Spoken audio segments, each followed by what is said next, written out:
ಹಾಗಾಗಿ ಇವತ್ತು ಎಷ್ಟೋ ಒಳ್ಳೆ ಸಂಬಂಧಗಳು ಹಾಳಾಗೋದಕ್ಕೆ ಈ ಅನುಮಾನನೇ ಕಾರಣ ಆಗುತ್ತೆ. ಇದೇ ತರ ಅಂತಾರಾಷ್ಟ್ರೀಯ ಮಟ್ಟದಲ್ಲಿ ನಾವು ಯೋಚನೆ ಮಾಡಿದಾಗ ಒಂದು ದೇಶ ಇನ್ನೊಂದು ದೇಶದ ಬಗ್ಗೆ ಅನುಮಾನ ಪಡ್ತಕ್ಕಂಥದ್ದು. ಪ್ರೀತಿಯ ಕೇಳುಗರೆ, ನೀವು ಕೇಳುತ್ತಾ ಇದ್ದೀರಾ ಮಾಹಿತಿ ಖಜಾನೆಯಿಂದ ಪ್ರಸಾರವಾಗುತ್ತಿರುವ ಕಾರ್ಯಕ್ರಮಗಳನ್ನು. ಕೇಳಿ ಅಂತರಾಳ. ಮಧುರವಾದ ನೆನಪುಗಳು ಈ ಕಾರ್ಯಕ್ರಮ ಸರಣಿಯಲ್ಲಿ. ನೀವು ಕೇಳಿ, ನಿಮ್ಮ ಪ್ರೀತಿ ಪಾತ್ರರೊಂದಿಗೆ ಹಂಚಿಕೊಳ್ಳಿ. ಕೇಳಿ ಅಂತರಾಳ. ಅಂತರಾಳ. ಅಂತರಾಳ. ಇನ್ನು ಹೆಚ್ಚು ಉಪಯುಕ್ತ ಮಾಹಿತಿಯನ್ನು ನಮ್ಮ ಯೂಟ್ಯೂಬ್ ವಾಹಿನಿಯಿಂದ ಏನಾದರೂ ನಿರೀಕ್ಷಿಸುತ್ತಿದ್ದೀರಾ? ನಿರೀಕ್ಷಿಸಿದಲ್ಲಿ ಬೆಲ್ ಐಕಾನ್ ಅನ್ನು ಕ್ಲಿಕ್ ಮಾಡುವುದರ ಮೂಲಕ ಸಬ್ಸ್ಕ್ರೈಬ್ ಆಗಿ.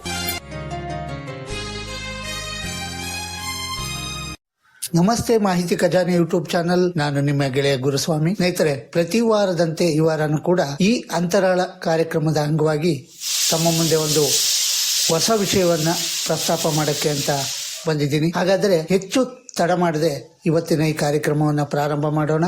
ಕಾರ್ಯಕ್ರಮಕ್ಕೆ ಮತ್ತೊಮ್ಮೆ ನಾನು ತಮ್ಮೆಲ್ಲರನ್ನು ಸ್ವಾಗತಿಸ್ತಾ ಇದ್ದೀನಿ. ಇಂದಿನ ವಿಷಯ ಅನುಮಾನ. ಈ ಅನುಮಾನ ಅಂತಕ್ಕಂಥದ್ದು ಒಂದು ದೊಡ್ಡ ರೋಗ ಅಂತ ಹೇಳ್ಬೋದು. ಪ್ರಪಂಚದಲ್ಲಿ ಯಾವ ಕಾಯಿಲೆಗಾದ್ರೂ ನೀವು ಮದ್ದನ್ನ ಮಾಡಬಹುದು, ಆದ್ರೆ ಈ ಅನುಮಾನ ಅನ್ನೋ ಕಾಯಿಲೆಗೆ ಮದ್ದು ಇಲ್ವೇ ಇಲ್ಲ ಅಂತ ಹೇಳ್ಬೋದು. ಈಗ ನೋಡಿ, ಕೊನೆ ಪಕ್ಷ ಕ್ಯಾನ್ಸರ್, ಕುಷ್ಠರೋಗ, TB ಇಂಥ ಕಾಯಿಲೆಗಳನ್ನ ಗುಣಪಡಿಸಬಹುದು ಸಂಪೂರ್ಣವಾಗಿ. ಕೆಲವು ಸಾರಿ ಅದು ಸ್ಟೇಜ್ ಮೀರೋದಾಗ ಅಟ್ಲೀಸ್ಟ್ ಅದನ್ನ ಶಮನ ಮಾಡಕ್ಕಾದ್ರೂ ಕೆಲವು ಮದ್ದುಗಳಿವೆ.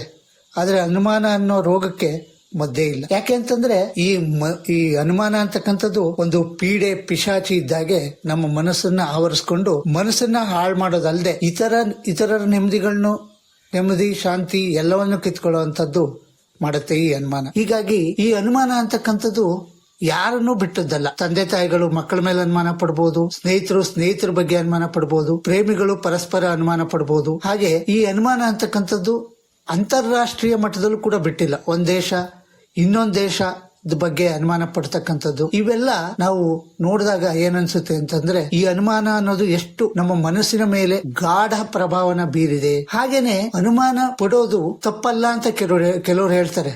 ಹೌದು, ನಿಜ. ಆದ್ರೆ ಅದನ್ನೇ ಇಟ್ಕೊಂಡು ಕೊನೆಯವರೆಗೂ ಕೊರಗಿ ಮತ್ತೆ ಬೇರೆಯವ್ರಿಗೂ ತೊಂದರೆ ಕೊಟ್ಕೊಂಡು ತಾನು ತೊಂದರೆ ಅನುಭವಿಸೋದಿದೆಯಲ್ಲ, ಅದು ಮೂರ್ಖತನ ಅನ್ಸುತ್ತೆ. ನಾವು ಯಾವುದೇ ಒಂದು ಅನುಮಾನ ವ್ಯಕ್ತಪಡಿಸಬೇಕು ಅಂತಂದ್ರೆ ಅವ್ರನ್ನ ನೇರವಾಗಿ ಪ್ರಶ್ನೆ ಮಾಡಿ ಅದನ್ನ ಪರಿಹಾರ ಮಾಡ್ಕೊಳ್ಳೋದು ಬಹಳ ಉತ್ತಮ. ಉದಾಹರಣೆಗೆ, ಗಂಡ ಹೆಂಡತಿ ಮೇಲೆ ಅನುಮಾನ ಪಡೋದು, ಹೆಂಡತಿ ಗಂಡನ ಮೇಲೆ ಅನುಮಾನ ಪಡೋದು. ಹೇಗಪ್ಪ ಅಂದ್ರೆ, ಗಂಡ ಆಫೀಸಿಂದ ಏನೋ ಒಂದ್ ಸ್ವಲ್ಪ ತಡವಾಗಿ ಬಂದ ಅಂತಂದ್ರೆ ಹೆಂಡತಿ ಎಲ್ಲೋಗಿದ್ರಿ, ಏನ್ ಮಾಡ್ತಾ ಇದ್ರಿ ಇಷ್ಟೊತ್ತು, ಯಾರ ಜೊತೆಗಿದ್ರಿ, ಇಷ್ಟೊತ್ತು ಬೇಕಾ ಮನೆಗ್ ಬರೋದಕ್ಕೆ, ಈ ತರ ಪ್ರಶ್ನೆ ಮಾಡಿದ್ರೆ, ಅದೇ ಗಂಡ ಮನೆಗ್ ಬಂದಾಗ ಹೆಂಡತಿ ಯಾವ್ದೋ ಕಾರ್ಯನಿಮಿತ್ತ ಹೊರಗಡೆ ಹೋಗಿದ್ರೆ, ಏನ್ ಕತೆ ನಿಂದು, ಇಷ್ಟೊತ್ತು ಮನೇಲಿ ಇರಕ್ಕಾಗಲ್ವಾ, ಫೋನ್ ಬಿಸಿ ಬರ್ತಿತ್ತು, ಯಾರ ಜೊತೆ ಮಾತಾಡ್ತಾ ಇದ್ದೆ, ಇಷ್ಟೊತ್ತು ಎಲ್ಗೋಗಿದ್ದೆ, ಈ ರೀತಿಯ ಸಂದೇಹಾಸ್ಪದ ಪ್ರಶ್ನೆಗಳನ್ನ ಕೇಳಿ ಪರಸ್ಪರ ನೋವು ಮಾಡ್ಕೊಳ್ಳೋದಲ್ಲದೆ ಜಗಳಕ್ಕೂ ಕಾರಣವಾಗುತ್ತೆ. ಹಾಗೆ ಪ್ರೇಮಿಗಳು ಕೂಡ ಅಷ್ಟೇ. ಒಬ್ಬ ಪ್ರೇಮಿ ಮತ್ತೊಬ್ಬರಿಗೆ, ಇವನು ಅಥವಾ ಅವಳಿಗೆ, ಅವಳು ಅಥವಾ ಇವನ್ಗೆ ಕರೆ ಮಾಡಿದಾಗ ಅದು ಬಿಸಿ ಬರ್ತಾ ಇದ್ರೆ, ಅದು ನೆಂಟ್ರೆ ಫೋನ್ ಮಾಡಿರ್ಲಿ ಅಥವಾ ಸಂಬಂಧಿಕರೇ ಮಾಡಿರ್ಲಿ,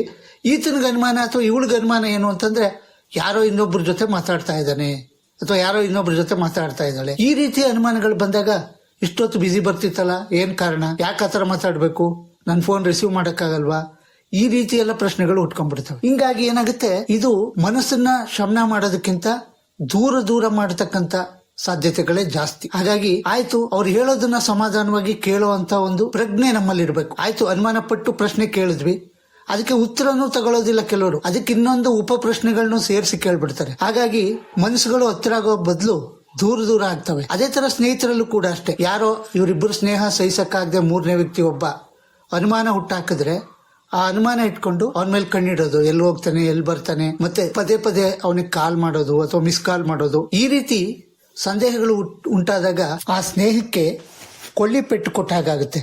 ಹಾಗಾಗಿ ಯಾರು ಯಾರ ಮೇಲೆ ಅನುಮಾನ ಪಟ್ಟರೂ ಕೂಡ ಅದೇನಾಗುತ್ತೆ ಅಂತಂದ್ರೆ ಅನುಮಾನವಾಗಿ ಉಳಿದ್ಬಿಡುತ್ತೆ ಹೊರತು ಪರಿಹಾರನ ಕಂಡುಕೊಳ್ಳೋದಕ್ಕೆ ಪ್ರಯತ್ನ ಮಾಡೋದೇ ಇಲ್ಲ. ಹಾಗಾಗಿ ಇವತ್ತು ಎಷ್ಟೋ ಒಳ್ಳೆ ಸಂಬಂಧಗಳು ಹಾಳಾಗೋದಕ್ಕೆ ಈ ಅನುಮಾನನೇ ಕಾರಣ ಆಗುತ್ತೆ. ಇದೇ ತರ ಅಂತಾರಾಷ್ಟ್ರೀಯ ಮಟ್ಟದಲ್ಲಿ ನಾವು ಯೋಚನೆ ಮಾಡಿದಾಗ ಒಂದು ದೇಶ ಇನ್ನೊಂದು ದೇಶದ ಬಗ್ಗೆ ಅನುಮಾನ ಪಡ್ತಕ್ಕಂಥದ್ದು ಕೆಲಸರೇ ಹೌದು. ಕೋಇನ್ಸಿಡೆನ್ಸ್ ಆದಂಗೆ ಕೆಲವು ಸರಿ ನಮ್ಮ ಬೆನ್ನಿಗೆ ಚೂರಿ ಹಾಕೋಂಥದ್ದು ಸಂದರ್ಭಗಳು ಇರುತ್ತೆ. ಹಾಗಾಗಿ ಅದನ್ನ ಅನುಮಾನ ಪಡೋದಕ್ಕಿಂತ ಸಮಾಲೋಚಿಸಿ ಅಥವಾ ಒಂದು ಗೂಢಚಾರಿಕೆ ಮೂಲಕ, ಅಂತಾರಾಷ್ಟ್ರೀಯ ಮಟ್ಟದಲ್ಲಿ ಅವೆಲ್ಲ ಆಗಲೇಬೇಕು, ಆ ಗೂಢಚಾರಿಕೆ ಮೂಲಕ ವಿಚಾರಗಳನ್ನ ಸಂಗ್ರಹ ಮಾಡಿಕೊಂಡು ನಾವಾಗಿರ್ಬೇಕು ಆ ಥರ ಇದ್ಬಿಟ್ರೆ ಬಹಳ ಉತ್ತಮ ಆಗುತ್ತೆ. ಹಾಗಾಗಿ ಈ ಅನುಮಾನ ಅಂತಕ್ಕಂಥದ್ದು ಒಂದು ವಿಷ ಬೀಜವಾಗಿ ಮನಸ್ಸಿನಲ್ಲಿ ಬೆಳೆಯೋದಕ್ಕೂ ಮೊದಲೇ ಅದನ್ನ ಚೂಟಾಕಿ ಎಲ್ಲರೂ ಕೂಡ ಮನಸ್ಸಿಗೆ ಶಾಂತಿ ನೆಮ್ಮದಿಗಳನ್ನ ತಂದ್ಕೊಂಡ್ರೆ ಬಹಳ ಉತ್ತಮ ಅಂತ ಅನ್ಸುತ್ತೆ. ಹಾಗಾಗಿ ತಂದೆ ತಾಯಿಗಳು ಕೂಡ ಮಕ್ಕಳ ಮೇಲೆ, ಮಕ್ಕಳು ಎಲ್ಲಿ ಹೋಗ್ತಾರೆ, ಯಾರನ್ನಾರು ಪ್ರೀತಿ ಗೀತಿ ಮಾಡ್ತಾ ಇದ್ದಾರಾ, ಯಾಕೆಂದ್ರೆ ಹರೆಯದ ವಯಸ್ಸಿನಲ್ಲಿ ತಂದೆ ತಾಯಿಗಳಿಗೂ ಭಯ ಇರೋದು ಸಹಜ. ಹಾಗಂತ ಉದ್ದಕ್ಕೂ ಅನುಮಾನ ಪಡ್ತಾ ಹೋಗೋದಕ್ಕಿಂತ ನೇರವಾಗಿ ಪ್ರಶ್ನೆ ಕೇಳಿ ಅದನ್ನ ಪರಿಹಾರ ಮಾಡ್ಕೊಳ್ಳೋದು ಬಹಳ ಉತ್ತಮ. ಹಾಗಾಗಿ ಯಾರು ಯಾರ ಮೇಲೆ ಅನುಮಾನ ಪಟ್ಟರೂ ಕೂಡ ಆ ಅನುಮಾನಕ್ಕೆ ಒಂದು ತಕ್ಷಣದ ಪರಿಹಾರವನ್ನ ಸಮಾಲೋಚನೆ ಮೂಲಕ ಪಡ್ಕೊಳ್ಳೋದೇ ಸೂಕ್ತ ಅಂತ ಹೇಳಕ್ಕೆ ನಾನು ಬಯಸ್ತೀನಿ. ಹಾಗಾಗಿ ಸ್ನೇಹಿತರೆ, ಯಾರು ಕೂಡ ಅನುಮಾನದಿಂದ ಶಾಂತಿ, ನೆಮ್ಮದಿ, ಸಮಾಧಾನ ಎಲ್ಲನೂ ಕಳ್ಕೊಳ್ಳೋದಕ್ಕಿಂತ ಅನುಮಾನ ಬಂದ ಕೂಡಲೇ ಅದನ್ನ ಪರಿಹಾರ ಮಾಡಿಕೊಂಡು ಅದನ್ನ ಅಲ್ಲಿಗೆ ಫುಲ್ ಸ್ಟಾಪ್ ಇಟ್ರೆ ನಮ್ಮ ಬದುಕು ಹಸನಾಗಿರುತ್ತೆ ಅಂತ ಹೇಳ್ತಾ ಈ ದಿನದ ಈ ಕಾರ್ಯಕ್ರಮವನ್ನ ಮುಕ್ತಾಯ ಮಾಡ್ತಾ ಇದ್ದೇನೆ. ಮತ್ತೊಂದು ಸಂಚಿಕೆಯಲ್ಲಿ ನಾನು ತಮ್ಮೆಲ್ಲರನ್ನು ಭೇಟಿ ಆಗ್ತೇನೆ ಅಂತ ಹೇಳ್ತೇನೆ. ಧನ್ಯವಾದಗಳು.